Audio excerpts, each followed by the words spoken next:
Hello and नमस्कार। आज हम लोग क्लास 10th के लिए मेंस्ट्रुएशन चैप्टर में हम लोग घन, घनाभ, बेलन, शंकु के बारे में पढ़ चुके हैं। आज हम लोगों को पढ़ना है वह टॉपिक है अपना गोला। गोला है क्या, गोला को हम लोग डिफाइन कैसे करते हैं, गोला का एग्जाम्पल क्या हो सकता है, इसका फार्मूला क्या हो सकता है, सारा बात हम लोग डिटेल्स में इस वीडियो में हम लोग पढ़ेंगे। तो यहाँ पर गोला को जानने से पहले आपको क्या जानना पड़ेगा, तो ब्रीथ के बारे में। तो ब्रीथ हम लोग पिछले चैप्टर में पढ़ चुके हैं। ये क्या है, तो ब्रीथ है। ब्रीथ है तो ये हमारा क्या है, ये केंद्र है। अभी क्या है, तो केंद्र पर हम ब्रीथ को क्या कर रहे हैं, तो घुमा रहे हैं। केंद्र पर ब्रीथ को घुमा रहे हैं। ये विष्णु भगवान का चक्र है। चलिए अब देखिए, ये ब्रीथ है। जब ये ब्रीथ है तो एक चीज समझिए, ये हमारा क्या है, तो व्यास है। अब हम लोग क्या कर रहे हैं, पहले हम केंद्र पर घुमा रहे थे, अब किस पर घुमा रहे हैं, तो व्यास पर घुमा रहे हैं। किस पर घुमा रहे हैं, व्यास पर घुमा रहे हैं। क्या कर रहे हैं, व्यास पर घुमा रहे हैं। आप बोलेंगे कि ये क्या कर रहे हैं, इसी से रिलेटेड है। समझिए, यदि आप इसको समझ गए तो समझिए आप गोला को बहुत अच्छी से समझ गए। अब देखिए ये क्या है, तो ब्रीथ है। यदि ब्रीथ में व्यास को, किसको, व्यास को स्थिर रखकर चारों ओर घुमाने से जो आकृति बनेगा, घुमाने से जो आकृति बनेगा, वह आकृति हमारा क्या कहलाएगा, तो गोला कहलाएगा। गोला को हम लोग इंग्लिश में क्या बोलते हैं, स्फेयर। अब एक चीज फिर से समझिए, ये जो गोला है, अभी तो ये ब्रीथ है। ब्रीथ में हमने क्या किया, तो ये क्या है, व्यास है, जो किससे होकर के गुजर रहा है, केंद्र से होकर के गुजर रहा है। बीच वाला जो पॉइंट आपको दिख रहा होगा, ये हमारा क्या है, तो केंद्र है। केंद्र से होकर के गुजरने वाली जो रेखा होगा उसको हम लोग व्यास बोलते हैं, जो हम लोग ब्रीथ में चर्चा कर चुके हैं। अब व्यास को स्थिर रखकर, तो यहाँ पे हम तार लगा दिए हैं। व्यास क्या हमारा स्थिर है, व्यास को स्थिर रखकर किसी ब्रीथ को चारों ओर घुमाया जाए, चारों ओर घुमाया जाए। घुमाने से जो आकृति बनेगा वह आकृति हमारा क्या कहलाएगा, तो गोला कहलाएगा। गोला समझ में आया। देखिए यही चीज यहाँ पर है, गोला, स्फेयर।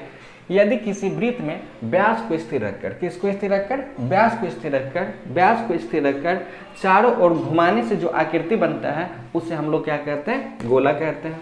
देखिए यहाँ पर गोला का निर्माण हो रहा है। इसको और स्पीड में घुमा दें, और स्पीड में घुमा दें,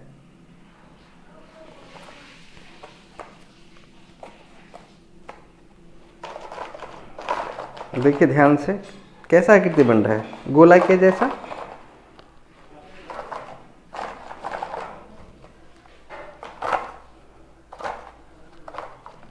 दिख रहा है ना, ये जो आकृति बनेगा, ये आकृति हमारा क्या कहलाएगा, तो गोला कहलाएगा। अब देखिए अच्छा से घूमेगा।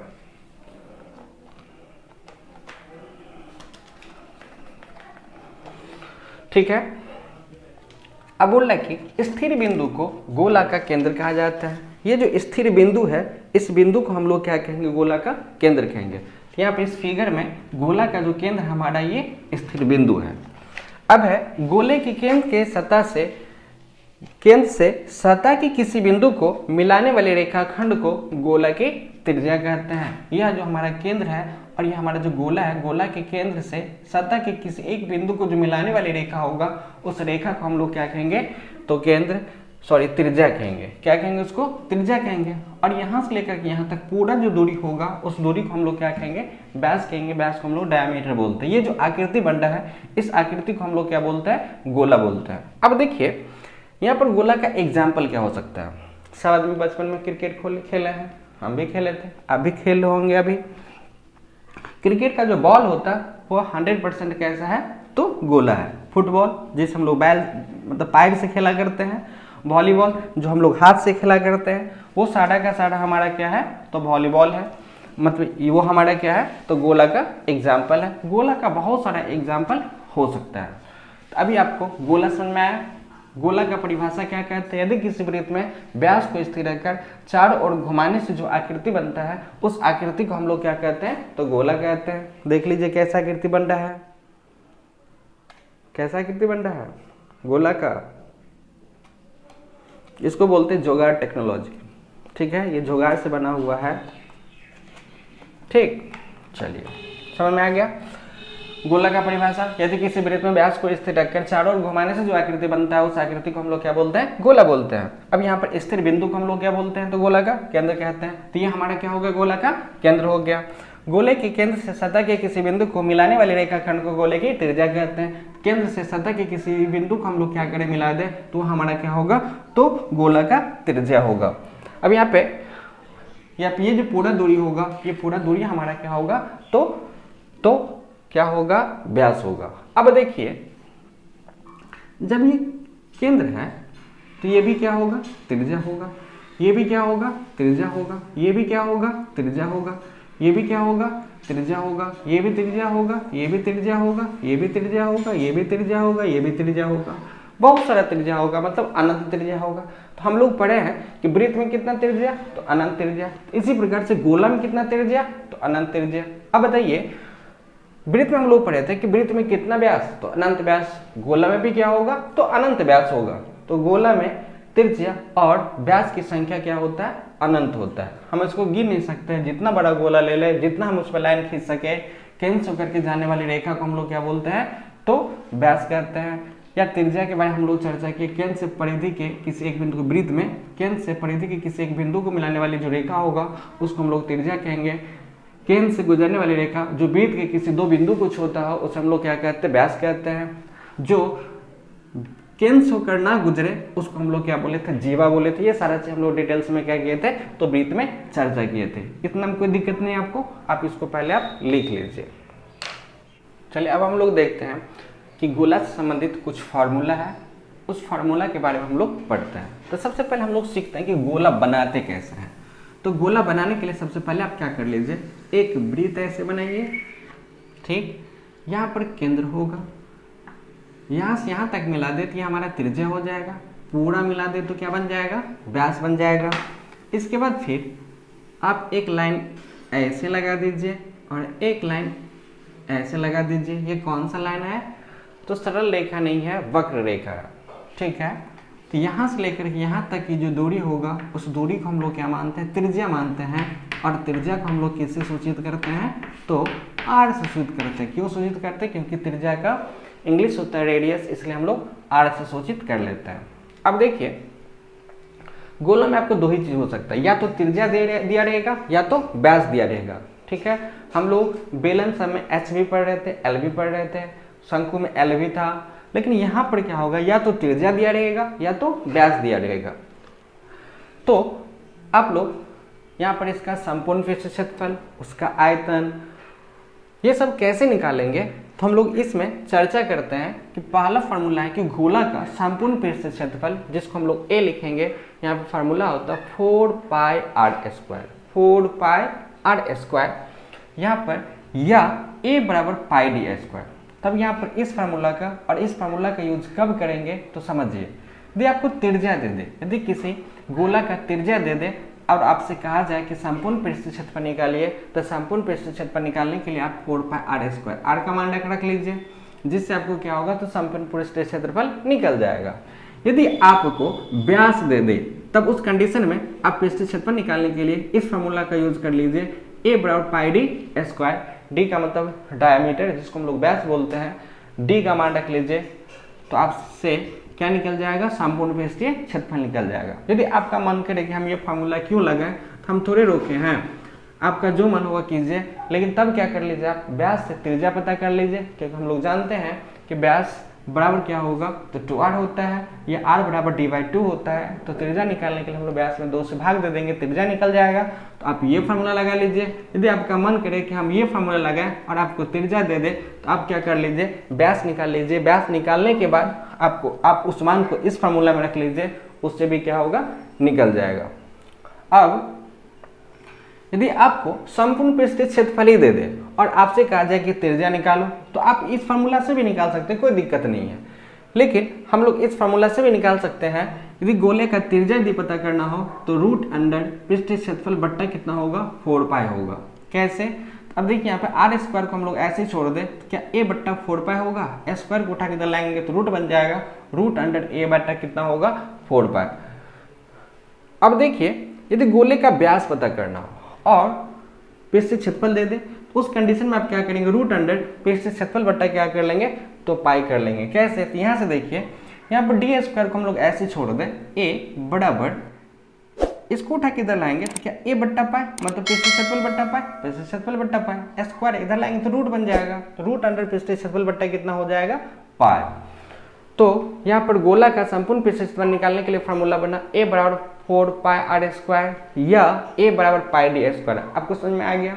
ये फार्मूला बना कैसे है तो हम इस फार्मूला को प्रूफ करके देखेंगे। हम लोग पहले इसको कंप्लीट कर लेते हैं मेंसुरेशन, इसके बाद हम लोग फिर क्या करेंगे, जितना भी फार्मूला है सारा फार्मूला को हम लोग प्रूफ करके देखेंगे कि फार्मूला बना कैसे है। दूसरा फार्मूला है कि गोले का त्रिज्या जिसको हम लोग आर मान लें, आर बराबर रूट अंडर पृष्ठीय क्षेत्रफल बट्टा कितना होगा 4 पाई, गोले का व्यास डी बराबर रूट अंडर पृष्ठीय क्षेत्रफल बट्टा कितना होगा पाई। अब देखिए इस पे एग्जाम्पल है, यदि किसी गोले की त्रिज्या 7 सेंटीमीटर हो तो गोले का पृष्ठीय क्षेत्रफल ज्ञात कीजिए क्या होगा।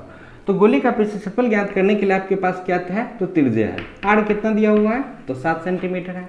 आपको क्या पता करना है तो गोले का पृष्ठीय क्षेत्रफल पता करना है। तो गोले का पृष्ठीय क्षेत्रफल निकालने का क्या फार्मूला, जब त्रिज्या पता हो तो 4 पाई आर स्क्वायर, चूंकि ए बराबर 4 पाई आर स्क्वायर 4 पाई, पाई का मान कितना 22/7 इंटू त्रिज्या, त्रिज्या कितना है तो 7, स्क्वायर है तो 2 बार लिख देना, कोई दिक्कत नहीं।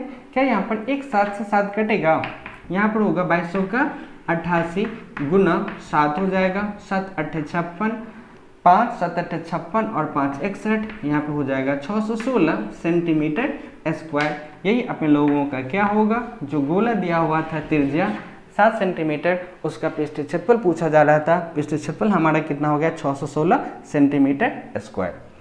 अब देखिए मान लेते हैं एक और हम लोग एग्जाम्पल लेते हैं, कभी आपको पृष्ठीय क्षेत्रफल ही दे दे और आपसे बोला जाए कि त्रिज्या पता कीजिए।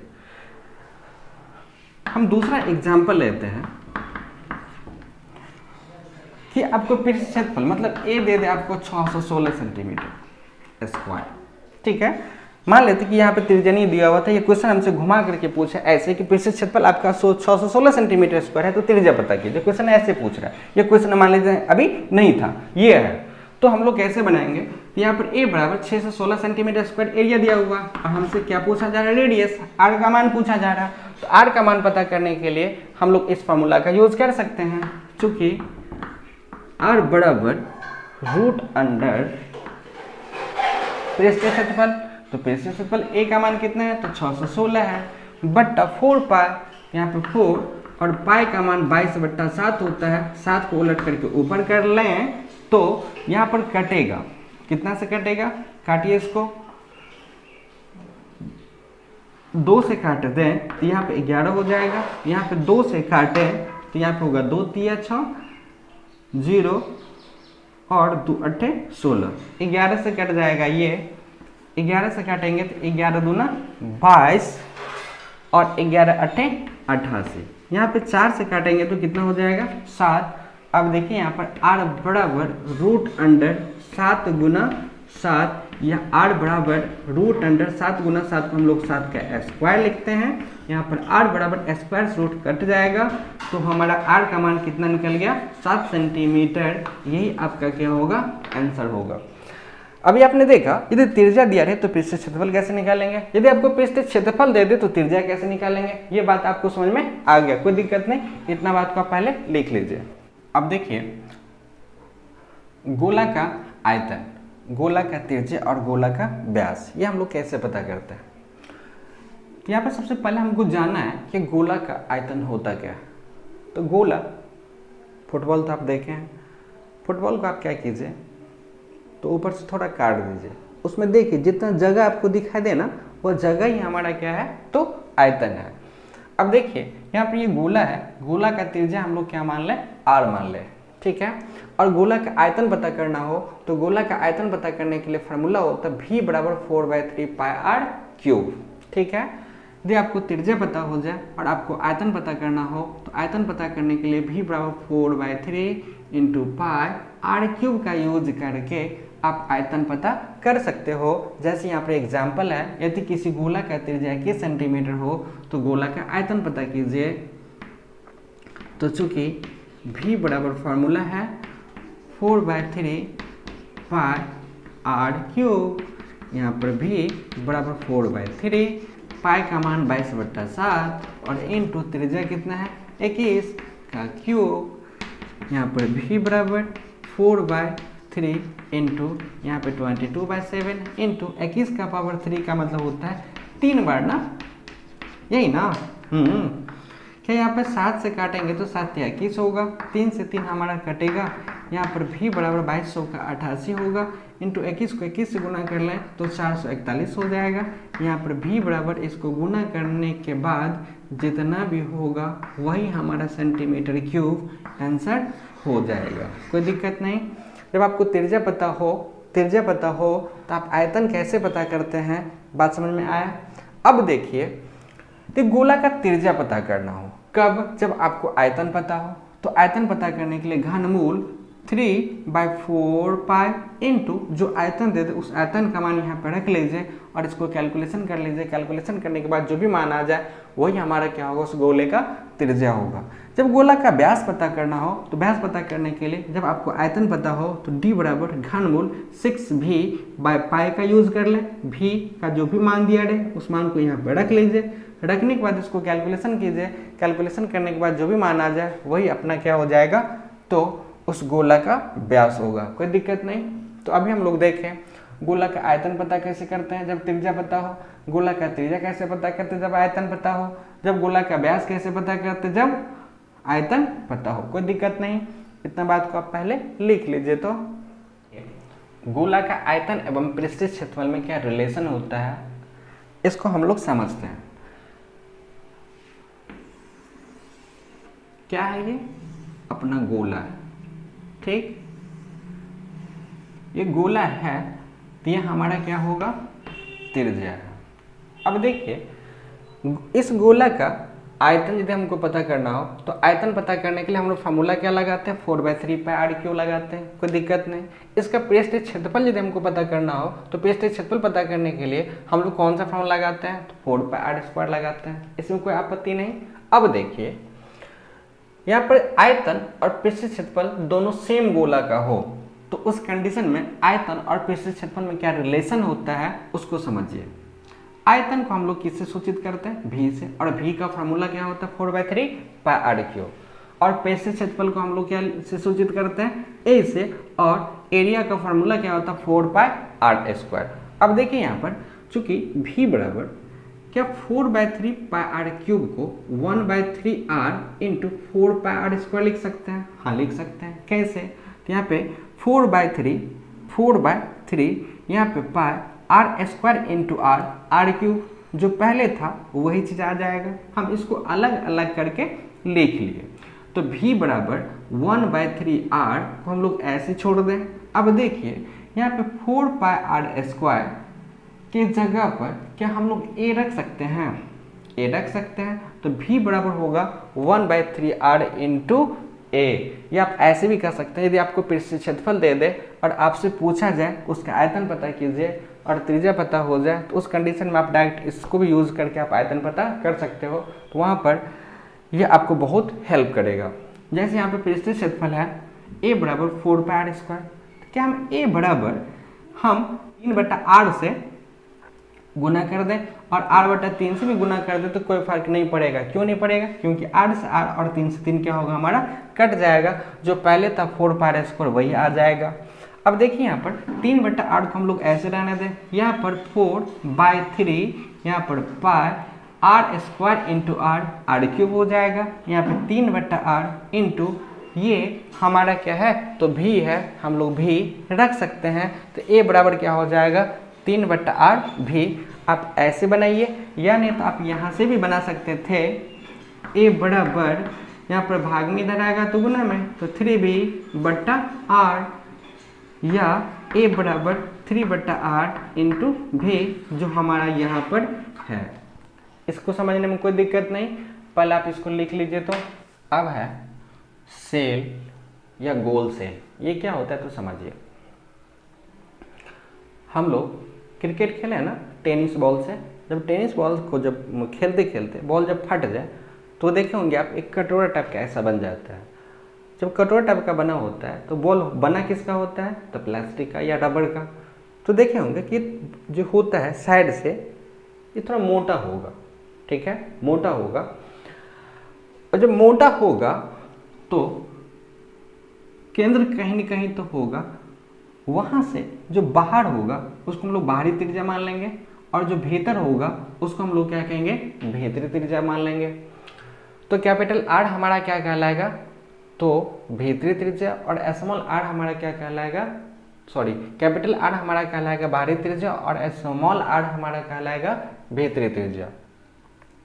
जब उस सेल का पृष्ठीय क्षेत्रफल पता करना हो, जब उस सेल का पृष्ठीय क्षेत्रफल पता करना हो, आयतन पता करना हो और उस सेल की मोटाई पता करना हो, तो आप इस फार्मूला का यूज आप कर सकते हो। जैसे गोल सेल का संपूर्ण पृष्ठीय क्षेत्रफल यदि आपको पता करना हो तो फार्मूला होता है 4 pi into capital R square minus small R square, ठीक है। गोल सेल का आयतन यदि आपको पता करना हो तो आयतन को हम लोग भी लिखते हैं, v बराबर 4/3 pi capital R cube minus small R cube होता है। यहाँ पर 10वां है कि सेल की मोटाई यदि आपको पता करना हो तो सेल की मोटाई पता करने के लिए capital R minus small R आप कर सकते हैं। अब देखिए यदि आपको क्या करना हो, एक एग्जाम्पल दे दे।